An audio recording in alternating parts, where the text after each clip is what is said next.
Hi hi hello friends, ఎలా ఉన్నారు? అందరూ బాగున్నారా? నేనైతే చాలా బాగున్నాను. మీరు బాగుండాలని అయితే మనస్ఫూర్తిగా కోరుకుంటున్నాను.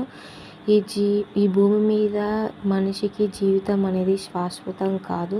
ఎప్పుడు ఉంటామో తెలియదు, ఎప్పుడు పోతామో తెలియదు, ఎప్పుడు ఏం జరుగుతుందో అస్సలు తెలియదు. అందుకని ఉన్నన్ని రోజులు సంతోషంగా హ్యాపీగా అందరితోటి కలిసిమెలిసి ఉంటే చాలా బాగుంటుంది. నువ్వు వచ్చిన రోజు ఏం తీసుకురాలేదు, పోయే రోజు కూడా ఏం తీసుకెళ్ళవు. ఒక మంచి మాట తప్పితే మంచివాడు మంచి వాళ్ళు అని ఒక మంచి తప్ప నువ్వు తీసుకుపోయేది ఏమి ఉండదు. నువ్వు సంపాదించిన ఆస్తి కూడా నీ ఎమ్మటి రాదు. నీ పిల్లలు, నీ బంధువులు, నీ చుట్టాలు ఎవ్వరు నీ ఎమ్మటి రారు. నీ మంచితనమే నీ ఎమ్మటి వస్తుంది. అందుకని నలుగురితోటి మంచిగా ఉండడం, మంచిగా మాట్లాడడం నేర్చుకుంటే నువ్వు పోయే రోజు నా మంచిగా నిన్ను చూస్తుందన్నమాట. ఓకేనా? అందరికీ నా ఈ చిన్న వీడియో. ఓకేనా? బాయ్.